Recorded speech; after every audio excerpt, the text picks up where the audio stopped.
हमारी कोई चेहरे की बात नहीं होती है। कांग्रेस पार्टी का हिमाचल प्रदेश में लगभग पिछले 60 सालों से वीरभद्र सिंह जी चेहरा थे, वो आज हमारे बीच नहीं है।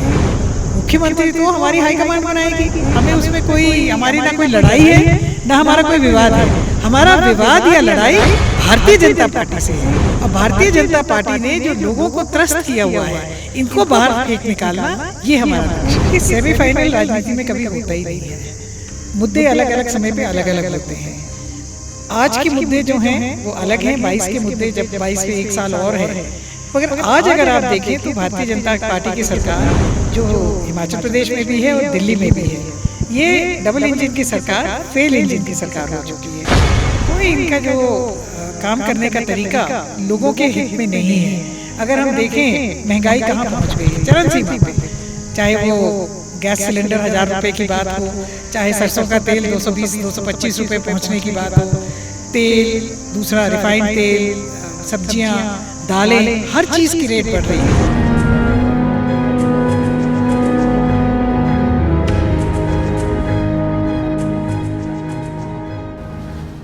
नमस्कार, पंजाब केसरी टीवी में आपका स्वागत है। मैं हूं आपके साथ मंजूर पठान। हिमाचल प्रदेश में बाई इलेक्शन होने जा रहे हैं, उसको लेकर कांग्रेस पार्टी की क्या रणनीति रहने वाली है। हमारे साथ बातचीत करने के लिए मौजूद हैं अखिल भारतीय कांग्रेस कमेटी की पूर्व महासचिव और पंजाब की पूर्व प्रभारी सहित डलहौजी से 6 बार की विधायिका आशा कुमारी। उनसे समझेंगे आखिरकार जो हिमाचल प्रदेश में बाई इलेक्शन हो रहे हैं 3 सीटों पर, उसके अलावा लोकसभा की जो सीट है वहाँ भी बाई इलेक्शन हो रहे हैं। मैं पहले तो आपका स्वागत है पंजाब केसरी टीवी में, और सबसे पहले सवाल हमारा यही है कि जो हिमाचल प्रदेश में 3 विधानसभा सीटें के बाई इलेक्शन हो रहे हैं, उस पर कांग्रेस पार्टी की रणनीति क्या रहने वाली है?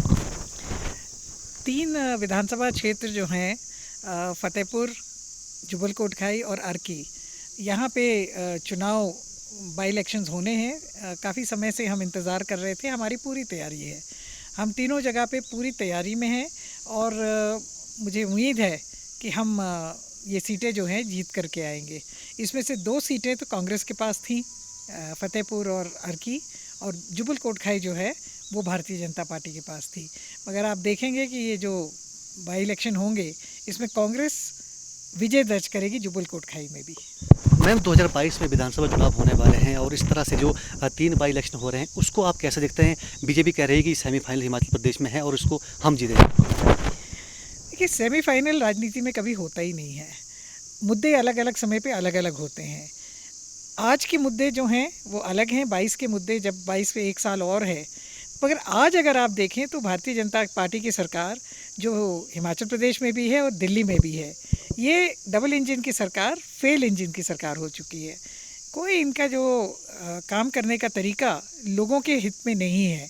अगर हम देखें महंगाई कहाँ पहुँच गई है, चरम सीमा पे, चाहे वो गैस सिलेंडर 1000 रुपए की बात हो, चाहे सरसों का तेल 220-225 रुपए पहुंचने की बात हो, तेल, दूसरा रिफाइंड तेल, सब्जियां, दालें, हर चीज़ की रेट बढ़ रही है।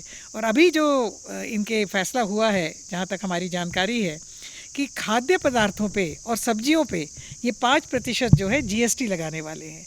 अगर 5% जीएसटी इस पर और लगेगा तो निश्चित तौर पर दाम और बढ़ेंगे। चाहिए तो ये कि जो एसेंशियल कमोडिटीज़ हैं, यानी ज़रूरी जो वस्तुएं हैं, उन पे टैक्स नहीं होना चाहिए।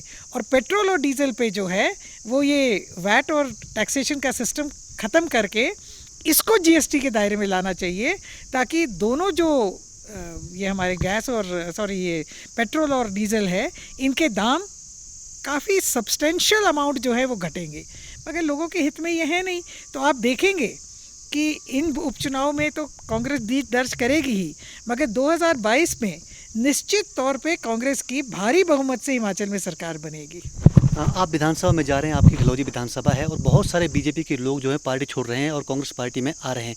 इसके पीछे की वजह आप क्या दिखते हैं? निकम्मी सरकार जो कुछ कर ही नहीं रही है। अब 4 साल इनके पूरे होने को आ गए हैं, और अगर आप देखें तो हमारे ज़िले में, हमारे चुनाव क्षेत्र में कोई काम इन्होंने नहीं किया है। हमारे किए हुए या हमारे प्रायोरिटी के जो काम हैं, अगर उनको हम छोड़ दें तो आप देखेंगे कि कोई, आप बता दें, कोई इंस्टीट्यूट आया हो, कोई बड़ी, जिस तरह से कि वीरभद्र सिंह जी के समय मेडिकल कॉलेज आया चंबा में, 2 पॉलिटेक्निक खुले चंबा में। हमारे चुनाव क्षेत्र में 3 कॉलेज जो हैं, स्लूणी, तेलका, भिलई, ये खुले। इस तरह से hospital, PHCs, senior secondary schools, बहुत सारी चीज़ें जो हैं हम गिना सकते हैं। मगर भारतीय जनता पार्टी का आप बता दें कि चंबा ज़िले के लिए इनकी क्या सोच है। तो निश्चित तौर पे लोग इनसे दुखी होकर के और इनकी नीतियों से दुखी होकर के और महंगाई से दुखी होकर के, और हम लोगों के काम करते आए हैं, हमारी नीतियों में विश्वास जताते हुए लोग कांग्रेस पार्टी में आ रहे हैं। हिमाचल प्रदेश में 2022 के विधानसभा चुनाव है और हिमाचल प्रदेश में ये बात उठ रही है कि हिमाचल प्रदेश के 2022 के विधानसभा चुनावों में कांग्रेस पार्टी की ओर से आशा कुमारी को मुख्यमंत्री का चेहरा सामने लाना चाहिए। इस पर आपकी राय क्या है? देखिए, कांग्रेस पार्टी जो है एज अ पार्टी लड़ती है, हमारे कोई चेहरे की बात नहीं होती है। कांग्रेस पार्टी का हिमाचल प्रदेश में लगभग पिछले 60 सालों से वीरभद्र सिंह जी चेहरा थे, वो आज हमारे बीच नहीं रहे। वो हमेशा मतलब कांग्रेस को लीड करते हैं। बेशक वो हमारे बीच नहीं है, पर कांग्रेस पार्टी का चेहरा वीरभद्र सिंह ही हैं, क्योंकि उनकी नीतियों पे ही हम जितने उनके शिष्य हैं, हम अपने आप को उनका शिष्य ही मानते हैं। उन्हीं से हम लोगों ने सीखा है, चाहे मैं हूँ, चाहे मुकेश अग्निहोत्री है, चाहे रामलाल ठाकुर है, चाहे कौल सिंह ठाकुर है, हम लोग सब उन्हीं के साथ जुड़े हुए लोग हैं। और जो उनसे हमने सीखा है, प्रश्न चेहरे की नहीं है, पार्टी चुनाव लड़ रही है। और हमारा जो लक्ष्य है, जितने हम नेता कह लीजिए या कार्यकर्ता कह लीजिए, मैं तो अपने आप को नेता नहीं कार्यकर्ता ही मानती हूँ, तो हमारा लक्ष्य है कांग्रेस की सरकार बनाना। मुख्यमंत्री तो हमारी हाईकमांड बनाएगी, हमें उसमें हमारी ना कोई लड़ाई है, ना हमारा कोई विवाद है। हमारा विवाद या लड़ाई भारतीय जनता पार्टी से है, और भारतीय जनता पार्टी ने जो लोगों को त्रस्त किया हुआ है, इनको बाहर फेंक निकालना, ये हमारा लक्ष्य है।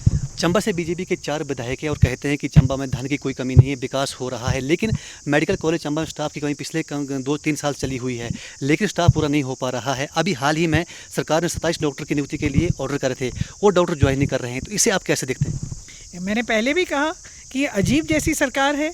इनके मंत्री से पूछने पर उन्होंने कहा कि हम इस बात की जाँच करेंगे कि वो 27 या 28 डॉक्टर ने ज्वाइन क्यों नहीं किया। मंत्री जी, सरकारी आदेशों की जांच नहीं होती है, सरकारी आदेशों का पालन होता है। और मैंने पहले भी कहा और फिर कह रही हूँ कि जयराम ठाकुर जी, आप पहले भी मंत्री रह चुके हैं और अब आप मुख्यमंत्री हैं।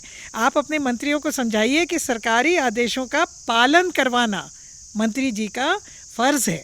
और ये चंबा मेडिकल कॉलेज के बारे में सीरियस नहीं है, ये सिर्फ कागजी ऑर्डर किए हैं इन्होंने। इनका कभी इरादा था ही नहीं कि चंबा में कोई डॉक्टर आए। चंबा जिला का सिकरीधार सीमेंट प्लांट पिछले काफ़ी सालों से विवाद में चला हुआ है, 40 साल हो गए। बीजेपी कहती है कि हम सत्ता में आएंगे, उसको लेके आएंगे, लेकिन 40 साल का समय बीत चुका है, उसके बाद भी आज वो सपना ही रह गया है। इसे आप कैसे देखते हैं? आई बीजेपी, आया चुनाव, आई सिकरीधार, पुरानी कहावत है। आया शांता कुमार, आई सिकरीधार। देखिए, सिकरीधार का जो सीमेंट प्लांट है, ये निश्चित तौर पे चंबा ज़िले में रोज़गार का एक बड़ा साधन बन सकता है, मगर सिकरीधार का प्लांट लगाना इतना आसान नहीं है। इसके लिए कोई कंपनी आगे नहीं आ रही है, और सरकार ने अब इसको और उलझा दिया है, क्योंकि सरकार ने ये कह दिया है कि इसकी जितनी क्लियरेंसेस हैं, यानी जो एनवायरमेंटल क्लियरेंस है, सड़क बनाना है, ये सारा जो है वो कंपनी करेगी जो ये प्लांट लगाएगी। अब आप ही मुझे बताइए कि क्या एनवायरनमेंट क्लियरेंस कराना इतना आसान काम है?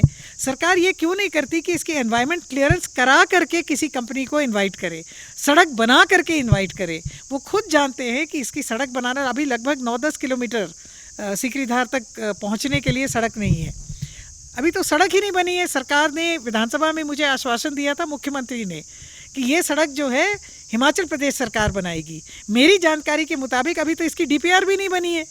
तो जहाँ पे सड़क नहीं है, जाने का साधन नहीं है, जिसका फॉरेस्ट क्लियरेंस नहीं है, एनवायरमेंटल क्लियरेंस नहीं है, कौन सी कंपनी जो है इसको लगाने के लिए आएगी? ये सरकार जो है लोगों को चुनाव के समय सिर्फ मूर्ख बनाने के लिए ये चर्चा उठाती है। हमसे बातचीत करने के लिए शुक्रिया।